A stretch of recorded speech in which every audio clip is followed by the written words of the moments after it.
Bien, señores, se dice, posiblemente sean ya 5,000 veces que se ha dicho, que hoy se va a conocer la ley de partidos.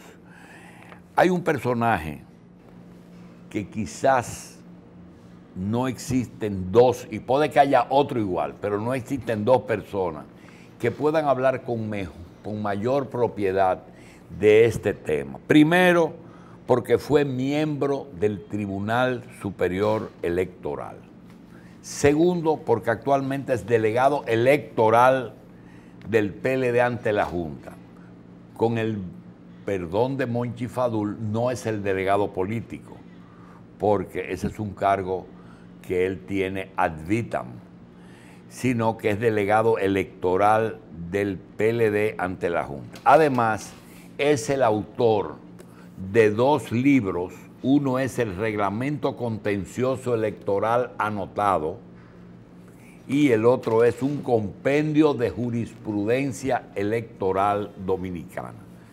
El doctor José Manuel Hernández Peguero está con nosotros y vamos a tratar un tema que está siendo, independientemente de lo que se decida, nosotros pretendemos que el público pueda entender lo que está pasando.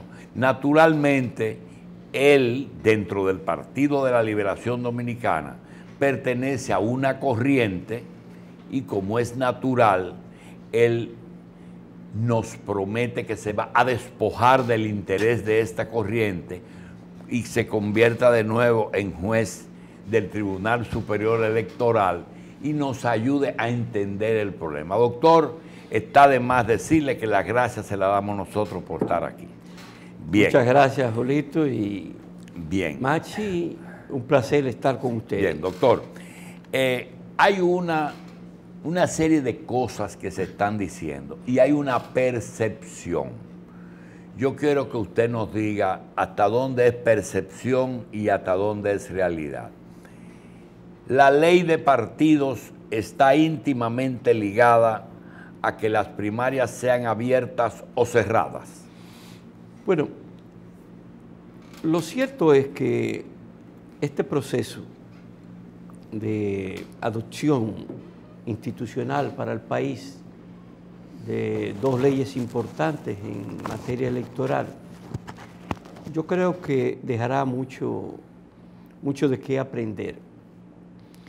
No se puede desde un principio establecer un cuestionamiento a pasiones o a intereses grupales o personales lo que ha estado sucediendo. Más bien se trata de una confrontación de ideas y conceptos que no son nuevos, vienen desde hace mucho tiempo y todos los conocemos, las posiciones adoptadas por los líderes de las tendencias que enfrentan la aprobación de esta iniciativa. Bien. Yo decía desde hace mucho tiempo, desde que comenzó esto, que el problema no era solo en el PLD. En todos los partidos. En todos los partidos, no. Bien. Pero con mayor énfasis en el PRM. Doctor, lo que le voy a preguntar, en un momento dado, usted fue víctima de ello. Es aquello de si las primarias deben de ser abiertas o cerradas, supervisadas con el padrón de la Junta o que cada partido designa su propio destino.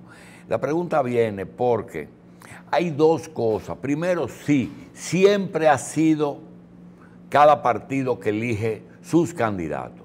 Y eso es lo que hay una corriente, que cada partido hay. Y hay otro que trata de corregir 2 o 3 abusos que se han cometido en nombre de que cada partido le elija. Número uno, el dedo ha sido fatal en la historia de los partidos aquí. Segundo, hay una expresión que se dice, Hernández Peguero a nivel nacional podría tener más aceptación que el hombre que el partido señale por razones internas. Lo que pasa en el PRM, que dicen, Abinader, si es interna, no hay quien le gane, pero si es unas primarias abiertas Hipólito puede tener fuera, entonces por tanto, podría ser mejor candidato que el otro. En el PLD, que es más serio porque es el poder que se está discutiendo y existe por ahí la convicción de que cualquier candidato que el PLD elija será el presidente de la República en el 2020. Por lo tanto, la lucha es más fiera ahí adentro. Pero hay también otra situación y es, ¿por qué no, aunque te digan, pero es que siempre ha sido así, ¿por qué ahora la quieren abierta? Bueno, porque hay que corregir también errores y de eso es que yo quiero que ustedes, corregir lo que no estaba bien antes. Es malo, aunque tenga que cambiarse. Mire, para otra modalidad. No se puede precisar con exactitud y decir que las primarias abiertas van a corregir esas deficiencias básicas en el aspecto democrático que tienen las elecciones internas de los partidos. Hay que establecer primero un aspecto legal, pero más allá un aspecto práctico de los partidos políticos. El PLD en las elecciones pasadas utilizó varios métodos de elección, incluyendo las encuestas, que en ese libro que ustedes tienen ahí fueron validadas por el Tribunal Superior Electoral como un método de elección constitucional. Es decir, no existe un solo método. La experiencia latinoamericana nos muestra diversos tipos. Ahora, ¿qué es lo que más le conviene al país o a determinado partido político? Primero, establecer la libertad a los partidos políticos con las limitaciones que la Constitución pone para la elección de sus candidatos. Los PLDistas que ingresamos en aquellos tiempos de la década del 70, solamente nos queda un derecho, y es el de elegir a nuestros candidatos. Yo fui precandidato a diputado y después candidato en el año 2002. En esa contienda interna, la circunscripción número 1 del Distrito Nacional tuvo 65 inscritos. Luego quedó en cerca de 38. Al final de cuentas, estábamos en la oposición. Quien decidió quiénes iban a ser los candidatos fue un acuerdo y Danilo Medina lo implementó y en una sesión ampliada escogió quiénes iban a ser los candidatos en ese entonces. Y allí fuimos a esas elecciones. El PRD barrió. Solamente tuvimos a José Tomás Pérez como senador en esas elecciones congresionales. Ahora, ¿qué es lo que en este momento estamos viendo en el panorama electoral? Que nos abocamos a un certamen electoral diferente a todos los demás, sin un ordenamiento legal adecuado para poder garantizar ante todo, a nivel de los partidos, la correcta interpretación de sus voluntades y lo segundo, el riesgo de que se puedan ocurrir tragedias en esa escogencia. ¿Qué es lo que le conviene al país? Bueno, nadie discute eso. Tener un ordenamiento legal más moderno, como está ocurriendo en todos los países. Pero lo que no se puede nunca permitir es que en búsqueda de ese propósito modifiquemos por una ley la Constitución y más allá impongamos un método que es prácticamente inviable, Julito. Sí, la pela de lengua que le dio la Junta Central, el presidente de la Junta Central Electoral. A los partidos. A los partidos no. A la cúpula de ese PRM que vino a plantear lo que se llama algo sin ningún tipo ¿Qué cosa? Planteó que las primarias abiertas fuesen solamente para los partidos que han obtenido más del 5%, desconociendo que una de las condiciones esenciales de las primarias abiertas es la obligatoriedad. Usted está hablando de institucionalidad. Y yo lo oigo y veo las declaraciones del expresidente Mejía y parece que en un momento coinciden, pero después coge cada uno para un lado diferente, porque tienen intereses diferentes. Oiga, lo que usted acaba de decir y lo que dice Hipólito: he decidido despojarme de cualquier conveniencia coyuntural a cambio de lograr el objetivo fundamental de contar con una adecuada norma partidaria.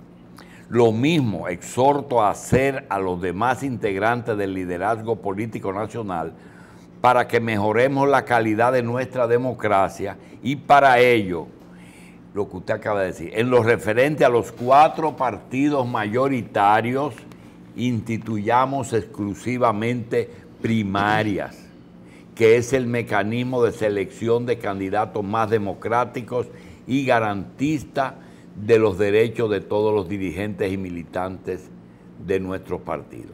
El objetivo de los procesos de escogencia de los candidatos de los cargos electivos debe aplicarse el artículo 211 de la Carta Sustantiva, de modo que sean organizados, dirigidos y supervisados por la Junta Central Electoral para garantizar su libertad, su transparencia, su equidad y objetividad. Como el lenguaje es muy jurídico para mí, yo le quiero preguntar, doctor Hernández, ¿eso difiere de lo que dice una parte de su partido por una parte? Lógico. Segundo, ¿difiere de lo que dice la Junta Central Electoral y coincide solamente con la posición de un sector de su partido? ¿Cierto? ¿Qué dice Hipólito ahí en un lenguaje para el público? Lo que siempre ha dicho, ¿qué? Lo que días antes de salir de su gobierno promovió la aprobación de la ley de primarias abiertas y que en marzo del 2005 la Suprema Corte de Justicia estableció su inconstitucionalidad. Entonces, olvidémonos de legalidad en esa posición. Es ilegal. Es ilegal. La Constitución, por más que haya variado los términos... Pero él cita la Constitución. Bueno, pero es que... ¿Y qué es el 211 que él cita? La disposición nueva que incluyó la Constitución del 2010 referente a los partidos políticos, pero que en nada varía a las constituciones anteriores, a la Constitución del 1966, que traía una disposición básicamente que hace referencia a la democracia interna y a la transparencia. Bueno, pero lo que dice Castaño, ya se sabe que lo que va, que son primarias cerradas, porque si es costosa, si es inaplicable, si es un lío del carajo, porque hay 3 elecciones, posibles 3 elecciones en 4 meses, doctor. Lógico. Entonces, no hay nada que hablar. No, van a ser primarias cerradas y no hay... Es así. Es así, y deben ser cerradas. ¿Usted sabe por qué? Porque es lo que más le conviene a en nuestro todos sistema los grandes y los democrático. pequeños partidos. Todo, que cada partido escoja el método que desee, siempre y cuando respete la transparencia y la democracia interna. El PLD lo ha hecho así, lo han hecho todos los partidos. Ahora, imponer obligatoriamente un método de elección es inconstitucional. Lo que nosotros estamos abogando, y no lo digo a título de facción o segmento partidario que pueda estar aupando. No, lo digo como conocedor de la materia. Si fuera juez, ¿usted fallara a favor de lo que usted dice? Yo sí. Yo hubiese fallado. ¿No tiene otra posición? No, si es fuera que no hay tribunal? posible. No es posible usted imponer a un partido bajo la fisonomía legal constitucional de imponerle que obligatoriamente tiene que ser por un método. Pero también cuestionamos la propuesta esta de que atribuirle competencia a un organismo del partido diferente a lo estatutariamente previsto para la escogencia del método. No puede haber algo más antidemocrático que esto. Entonces, el expresidente Leonel Fernández Reina remitió una comunicación en ocasión de su no comparecencia a esta invitación que le hizo el Pleno de la Junta Central Electoral, donde ratificaba sus posiciones desde hace más de un año: institucionalidad, democracia, transparencia. Entonces, no es que estemos identificados por estar identificados. Lo que queremos es que de esta discusión pueda salir lo mejor, no para el PLD ni para los intereses particulares, sino para la democracia dominicana. Doctor, usted mismo es un termómetro, porque fue miembro del Tribunal Superior Electoral. Tiene quizás las dos obras más importantes sobre temas electorales. Tercero, fue candidato y ha estado todo el tiempo sin vacaciones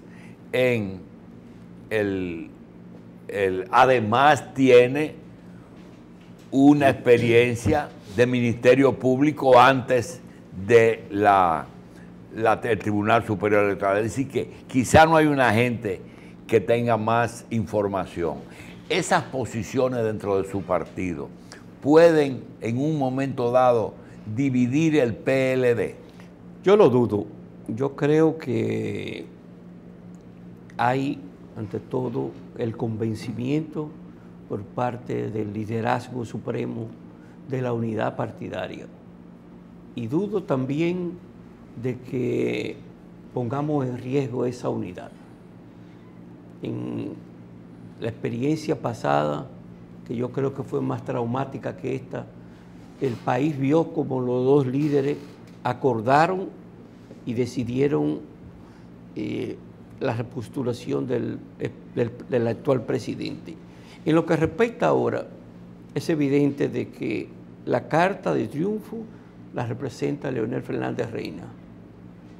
Yo, independientemente de mi preferencia particular, puedo decir que en los contactos que hago a diario con cientos de personas, muchos de ellos sin militancia política, solamente visualizan al expresidente Leonel Fernández como la garantía de que el PLD se mantenga en el poder. Los últimos 4 presidentes de República Dominicana han sido partidarios en un momento dado de la reelección. Algunos han propiciado modificaciones constitucionales, los últimos 3 lo han propiciado en momentos cercanos de las elecciones, que inclusive se discutió si era retroactivo o no en su momento. Ahora, el presidente Medina podría ser un contendor en unas primarias internas, pero la Constitución se lo prohíbe. Esa prohibición se puede levantar mediante una reforma constitucional que sería muy compleja y que no sería ni del gusto ni del mismo presidente. También puede ser por un fallo que yo nunca he entendido, que dicen que es un fallo del Tribunal Constitucional que dice que esa ley o ese transitorio fue hecho solamente para una persona. Quítese su tendencia y su deseo y analíceme ese fallo del doctor del Tribunal Constitucional. Es imposible que el Tribunal Constitucional, en un recurso de inconstitucionalidad contra la misma Constitución, pueda acogerlo. Olvidémonos de esa posibilidad y olvidémonos y descartemos la posibilidad de la reelección presidencial. El PLD se aboca ante todo a grandes retos y uno de ellos es volver a conquistar las plazas perdidas. Hablemos del Distrito Nacional, alcaldía del Distrito Nacional. Pero tienen suficiente. No. Nosotros cedimos momentáneamente esta plaza y esta plaza debe ser reconquistada. Pero también está la senaduría de Puerto Plata y está la senaduría de San Pedro de Macorís. Esas posiciones son históricas del PLD y por circunstancias que ahora no merecen analizarla para no herir. Porque llevaron candidatos inadecuados. No. En las dos Usted posiciones. sabe muy bien qué pasó en Puerto Plata. 2 días antes se acabó el dinero en efectivo. Y los simpatizantes de un partido político que era nuestro aliado, ¿verdad?, votó a favor del actual senador a través de otro partido que había sido escindido de nuestra organización. Es decir, que había sido separado de las alianzas días antes de las elecciones. Entonces seamos ¿verdad?, transparente. Evidentemente en la capital. ¿Y por qué en San Pedro ustedes se empecinaron en llevar un hombre que se sabía que no iba a ganar? Como sucedió también en la alcaldía de La Vega, y eso es criticable. Pero si nosotros teníamos como método de elección para nuestro candidato las encuestas, ¿por qué no aplicaron las encuestas el comité político? A pesar de que en Santo Domingo tuvieron que hacer 2 encuestas, ¿verdad?, para poder quitar a la que había resultado ganadora. Es evidente que el PLD, y es ahí donde yo quisiera hacer énfasis, los PLDistas nos están entreteniendo, a los PLDistas nos están entreteniendo en el sentido de este conflicto de primarias abiertas, primarias cerradas. El PLD tiene que abocarse a enderezar este partido para que podamos escoger los mejores candidatos y para que podamos recuperar esas plazas perdidas. El problema de las primarias y la ley de partido tenemos que dejarlo a un lado. Yo creo y soy partidario, y eso lo dijo el presidente de la Junta Central Electoral, que el tiempo se ha prácticamente agotado. Hay un calendario que se inicia ya en septiembre de la reestructuración de las juntas electorales, en donde todos los partidos estamos convocados a trabajar. 158 juntas electorales municipales tienen que ser reestructuradas, tienen que ser revisadas, y el PLD ya fue convocado para eso. Entonces la posición clara de Hernández Peguero es primarias cerradas, y como quiera el presidente Fernández es el candidato que le daría el triunfo y permanencia a ese programa. Yo creo que sí. La parte política es Leonel y la parte legal es primaria cerrada. Bueno, no quiero decir que tienen que ser primarias cerradas, tal y como dice el expresidente Fernández, lo que a ningún partido debe obligársele a un tipo específico de elección. ¿Y por qué el Senado aprobó lo otro? Bueno, porque ellos lo consideraron correcto. ¿Y por qué fue tan avasallante ese resultado? Sin embargo, en la Cámara de Diputados no lo es. Son situaciones políticas que se dan, que no son nuevas ahora. Y si lo llevamos al comité político, ¿cómo estarían esas fuerzas? Igual que lo que ocurrió en el Senado. Que el Senado, ¿verdad? Sí, pero no en el comité central, ¿verdad? Tal vez con un poco entonces de diferencia. Danilo gana como quiera, ¿por qué nos empecinamos? Pero es que nosotros hemos estado situando al presidente Danilo Medina.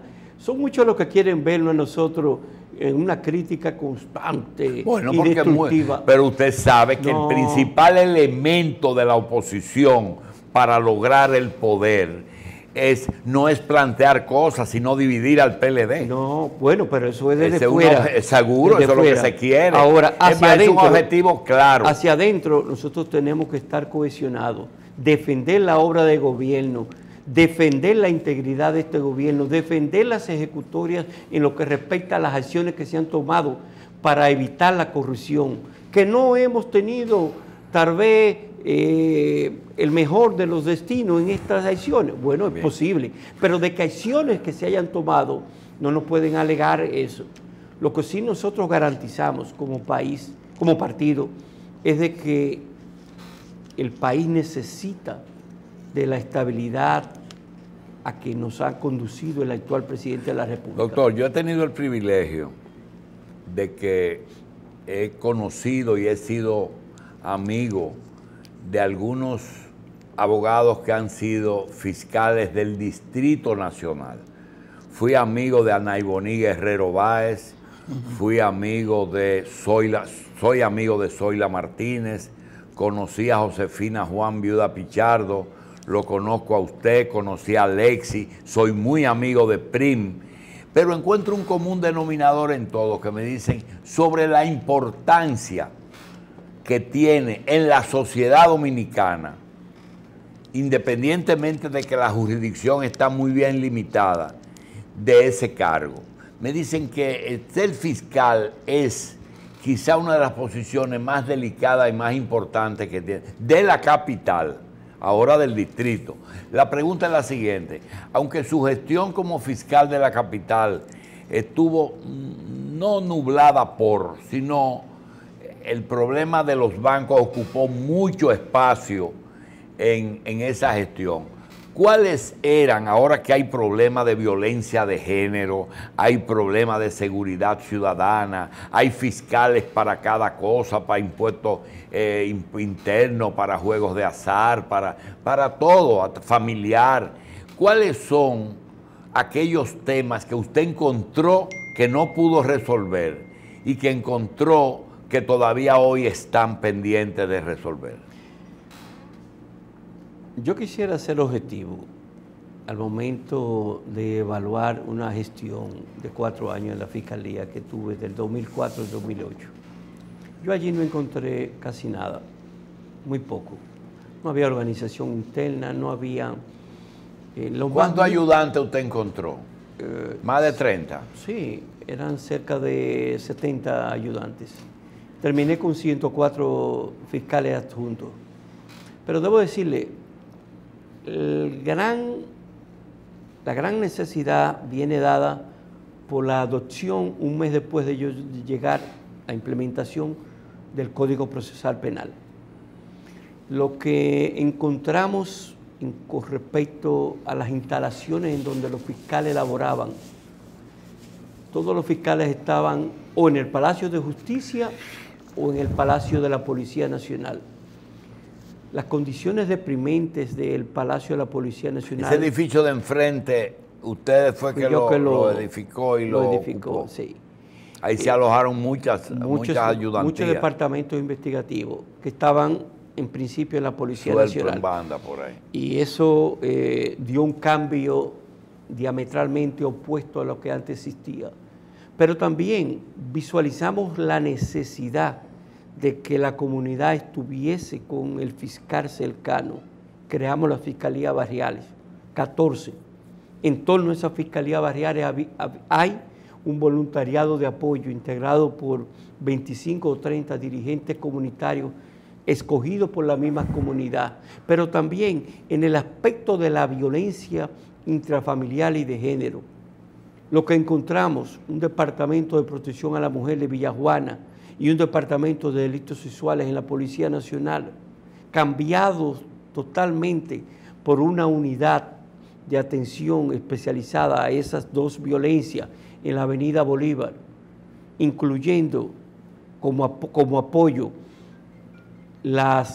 el Centro de Intervención Conductual para los Hombres Agresores, el Centro de Atención a las Mujeres Sobrevivientes de Violencia. Fue un cambio diametral. Y cuando me comunicaron que mi sustitución, recuerdo que el consultor jurídico de ese entonces, César Pina, se presentó a mi residencia, y ya yo lo esperaba. A los 4 años, la vi con un aire de satisfacción de los logros obtenidos. Y más que sentir pena o sentir tristeza, dije, he cumplido lo que me propuse. Cambiar diametralmente, abismalmente lo que encontré a lo que dejé. Y me pidió César, que dice el presidente dónde usted quiere ir. Y yo le dije, dígale al presidente que yo me quedaré en mi hogar. ¿Usted tuvo fiscal los últimos 4 años de Leonel? No. Cuando volvió... Los primeros 4. Cuando volvió, en el 2004. Sí, del 2004 al 2008. Y en vez de usted sentir resentimiento por la destitución, usted sintió agradecimiento por los 4 años. Totalmente. Y se lo dije y se lo diré siempre en mi vida. Gracias al apoyo que yo recibí durante esos 4 años del gobierno, pude ejecutar muchas de las acciones. ¿Y quién lo sustituyó? ¿Domínguez Brito? No, Moscoso Segarra. Ah, Moscoso Segarra. Quien, por cierto, era la persona que sonaba cuando a mí me designaron, porque yo no esperaba que me designasen. De todas maneras, yo creo que cuando llega el momento de uno... Pero usted fue ahí mismo, lo nombraron juez del tribunal. En el 2010. En el 2011, en diciembre del 2011. Cuando se creó el tribunal. Sí, sí. Bueno, el tribunal se creó en el 2010 con la Constitución, pero duraron 2 años para designar a los Ese integrantes. Tribunal Superior Electoral llenó su cometido. Bueno, hay que entender que esa etapa inicial, en donde tuvimos al partido de oposición enfrascado en un conflicto interno que terminó en su división, era evidente de que iba... ¿A usted fue que llevaron a cabo el proceso del PRD? Sí. Eso tenía que traer... Pero perdóneme, ¿ese fue el proceso Hipólito Miguel o fue el proceso Guido Miguel? Hipólito Miguel. Hipólito Miguel. Hipólito Miguel, en donde era evidente que saliendo Hipólito de una campaña en donde perdió y teniendo la cúpula dirigencial Miguel Vargas, se iba a presentar. ¿Qué pasó? Nosotros no podíamos fallar en ese tribunal por quien tuviese la mayoría. Nosotros teníamos que ver los estatutos, teníamos que ver la Constitución y teníamos que ver la ley. Pero es evidente de que el tribunal está instalado y de que ahora lo que corresponde es ajustar todas las decisiones que políticamente se adopten a la Constitución, doctor, y a las leyes. Hasta ahora los intereses individuales han primado en todo este proceso. Estamos en un punto en que inclusive parte del Partido de la Liberación Dominicana está usado como instrumento electoral el llevar todo a lo peor. Todo está mal y hay que destruir lo poco que está bien, incluyendo cualquier método no subversivo, porque una cosa es oposición y otra cosa es subversión. Y existe un derecho dentro de los partidos de hacer oposición, porque las luchas internas han existido siempre en todos los países y en todo el mundo y en todas las épocas. Ahora, mi pregunta es la siguiente. Quitando un poco de intereses, un hombre con toda esa experiencia suya, que personalmente le da igual cualquier situación que no sea lo de mejorar el país, ¿cuáles son sus expectativas de aquí al 20? Porque da la impresión de que no vaya a llegar al 20. Hay gente del PLD que me dice, ya yo no aguanto más. Digo, ¿qué significa? Que no aguanto más, que hay que acabar esto. Entonces, cuando yo oigo de parte de un PRDista, lo entiendo, pero delante de un PLDista no lo entiendo. Ya Leonel fue presidente 12 años, tenemos suficiente a Leonel. Ya Danilo fue presidente 8 años. Entonces, ¿por qué hay que desbaratarlo todo? Bueno, yo no estoy de acuerdo con la sustitución de lo viejo por lo bueno solamente por eso. Yo creo que cada cosa se gana y para eso hay las debidas acciones que personalmente tiene que hacer cada quien. Yo apuesto a que los próximos 4 años del gobierno, dadas las dificultades que económicamente y políticamente sucederán, sean dirigidas por una persona con experiencia. Pero más aún, en lo que respecta al PLD, nos abocamos como miembros de esa institución a una quinta repostulación partidaria. Yo creo más que todo, don Julio, que tendremos que apostar a un gran esfuerzo interno del partido. Por eso, mi llamado es a que cuanto antes podamos resolver estas dificultades internas que tenemos, mejor nos irá. Nosotros tenemos que consolidar un partido con miras a obtener un gran triunfo en el 2020 en esos eventos electorales que se nos presentan. Como dije, recuperar las plazas perdidas. La capital no puede estar en manos de una persona que no tiene un aval político partidario. Nosotros consideramos que tenemos grandes exponentes como son este joven que está decollando en lo que respecta a su gran obra, me refiero al de la CAS. Alejandro Montaz. ¿Qué más se quiere? Experiencia, integridad. ante todo, ejecutorias que son transparentes. Pero también tenemos ahí a Domingo Contreras. ¿Tú me entiendes? Entonces yo soy partidario de eso. En lo que respecta a Puerto Plata, recuperar esa plaza perdida. ¿Y con quién? Con el que estuvo, que es el más preferido por toda la militancia. El querido, el más preferido. No, el querido es amigo de todos nosotros, pero es evidente de que bien. Doctor, somos diputados. Yo quiero despedirme con esto. Mire, circula un rumor, sobre todo en la clase de profesionales del derecho y en mucha gente de los que vemos la cosa a distancia, de que aquí hay algún tipo de elemento que si tienen presencia en una acusación, en un juicio, en una acción legal, es mejor no ir a tribunales porque usted es un precondenado. Uno, aquello que tengan que ver con una discusión entre hombre y mujer. No hay forma de que el hombre salga ganando en ninguna forma. Un juez no se siente lo suficientemente seguro para evaluar el caso en forma imparcial. Lo segundo es lo laboral. Un pleito entre patrón y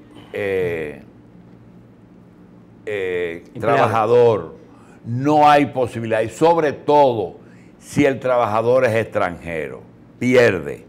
Tercero, si algún elemento de la agenda norteamericana en el país está presente de un interés de Estados Unidos, no vaya a los tribunales, que ningún juez va a fallar en contra de un interés de Estados Unidos. Y lo último, un caso en que los medios tomen posición, no vaya porque te dan radio, televisión, prensa escrita, como es el caso. Doctor, ayer yo escuché, dentro de los argumentos contra los acusados por la Procuraduría por el tema de los brazos, unos medios de mucha fuerza, decir que eso llegó a un punto que una registradora de títulos, un ex registrador de títulos, tenía la misma posición de la actual registradora de títulos, porque dio una conferencia sobre la necesidad de titular y acusaron a Nelson Gómez de ser parte de los intereses de los tres brazos. Segundo, hubo una persona, y de eso quizá usted tiene alguna historia, dice, había un furgón del Banco de Reserva financiando los tres brazos. Y yo digo, ¿cuánto representan intereses los tres brazos? Si en Higüey, en Capcana, había un furgón del Banco de Reserva financiando las compras de terrenos del farallón Trump, un farallón que con un basurero la gente de Capcana quisieron convertir en terrenos de valor, uno buscando a Donald Trump de vendedor y con un déficit del Banco de Reservas enorme. Entonces, cuando uno oye esas cosas, vale la pena ir a un tribunal con los medios, la mujer, lo laboral y los Estados Unidos en contra. Mire, yo no estoy de acuerdo con esa conclusión absolutista que usted hace de los escenarios que se presentan. Primero, en el caso de la mujer. Cuando un fiscal acusa a un hombre de violencia contra la mujer, téngalo por seguro que lo hace con prueba más que suficiente para lograr una condena. Siempre. Es muy raro que no ocurra. Es muy difícil que no ocurra. Y se lo dice un fiscal. ¿Y por qué a la media hora va y el fiscal le dice, ya no puedo retirar tu querella porque ya es de orden público? Es que cuando ella va y suelta en lo que era por otra cosa. Bueno, eso son situaciones. Eso todos los días, doctor. Pero eso sí, a diario. Esas son situaciones que se presentan desde toda una vida. Pero es evidente, mire, que la alta incidencia de la violencia machista no puede uno deducir un razonamiento absoluto de que ningún hombre pueda salir indemne de una acusación de un fiscal. Es que aquí hay una violencia enorme hacia la mujer que no es perseguida judicialmente, por múltiples razones. En el aspecto laboral también ocurre lo mismo. ¿También? Ocurre lo mismo. Pocos son los casos que van de quejas contra los patrones y muchos son por decisiones de los mismos trabajadores que prefieren aceptar una compensación más reducida y evitar el trámite judicial. Cuando se deciden ir a un tribunal es porque ya la diferencia es grande. En lo que respecta a los intereses de los Estados Unidos, ¿cierto? ¿Y cómo se puede, con casos de droga o de corrupción, donde las pruebas normalmente sobran, pensar que se puede salir indemne? ¿Y por qué no dejan los jueces dominicanos actuar sin eso? Ellos actúan, evidentemente. Bien. Hay que entender que aquí, que al igual que aquí, como aquí, Trump la tiene la presión social, mediática. Y los medios de comunicación, doctor, hacen su papel. Yo defiendo el papel que desempeñan los medios y los periodistas, en el sentido de estar siempre atentos al destino de los expedientes que son de incidencia pública. Es que usted no puede hacer una declaración en ese sentido negativa. Aquí hay una gran manipulación en los medios de comunicación, pero usted no lo puede decir porque usted es un político actuante y bueno, lo van a coger y van a trapear el piso con usted. Yo como fiscal tuve a veces situaciones difíciles. Seguro. ¿Quién nos recuerda el match que tuvimos Unuria y yo con respecto a un caso? Sí. Es decir, son situaciones que se presentan.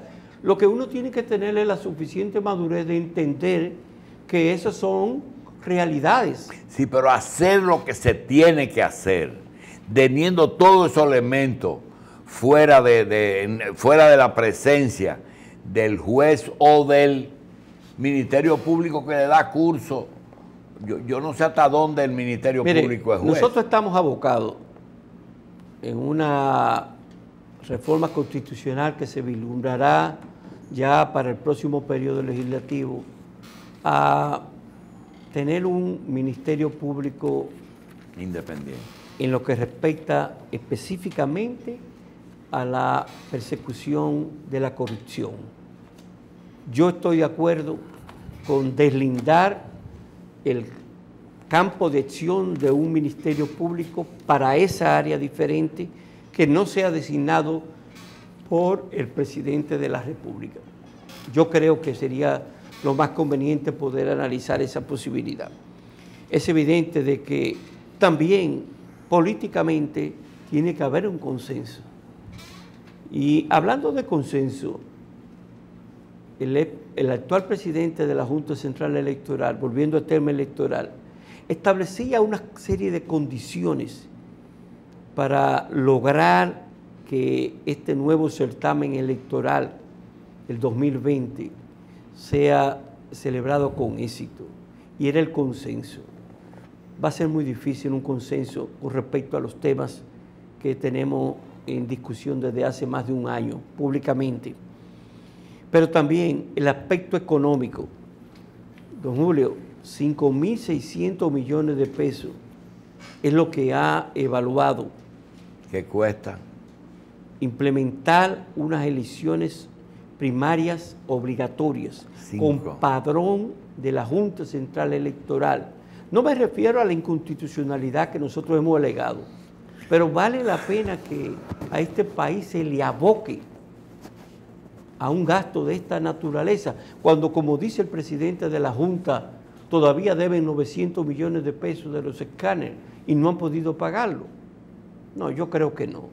Entonces, es evidente que hay que hacer un llamado también a la dirigencia del Partido Revolucionario Moderno. Esa jugada incierta que presentan sus diputados, un día sí, un día no, un día con otra modalidad, en primer lugar creo que le hace mucho daño a ellos. En segundo lugar, creo que lo que le conviene es mantener su unidad junto con los demás partidos de oposición. a algo que ellos suscribieron. Entonces, es lógico, don Julio, que estemos abogando por lograr ese consenso. No se trata de nada particular, don Julio. Pasen los dos partidos, doctor. Esa posición de Maldonado a veces en un lado y otra vez en otro. A veces dice, ¿es imparcialidad o es fingir imparcialidad? Bueno, aquí lo que debemos ante todo, y yo creo que lo que debemos procurar es la objetividad. Los partidos políticos tienen que pensar que sin una ley de partidos estaríamos abocando a una reglamentación por la Junta Central Electoral que no tendría los mismos efectos. Sí, pero es evidente quién tiene la decisión y quién tiene la mayoría, porque no es Fidelio Despradel el que decide. El que decide es el PLD y el Partido Revolucionario Moderno. Lógico. ¿Verdad? Del grupo de Moreno. Bien. Bueno. Doctor, vamos a desearle suerte en su... Usted va a aspirar ahora de nuevo, ¿verdad? No creo. ¿O va a seguir en la Junta? Bueno, no sé. ¿A dónde que yo voy a estar? Mientras tanto, a lo mejor usted viene de juez del Tribunal Constitucional. No. Ya eso terminó y yo lo que estoy abocado es a trabajar para que mi partido retenga el poder. Bien. En todos los órdenes, don Julio, incluyendo reconquistar las plazas perdidas. Bien, usted insiste en plazas perdidas. Lógico. Doctor José Manuel Hernández Peguero, ¿ustedes son de Higüey? No, nosotros somos los Hernández de la Vega y los Pegueros de Constanza. Pero usted, su área de influencia electoral es el Distrito Nacional. Distrito Nacional. O el Gran Santo Domingo. Distrito Nacional. Bien. Doctor José Manuel Hernández Peguero, exmiembro del Tribunal Superior Electoral, exfiscal del distrito y delegado electoral del PLD ante la Junta Central Electoral. Gracias por estar con nosotros y mucho éxito, doctor.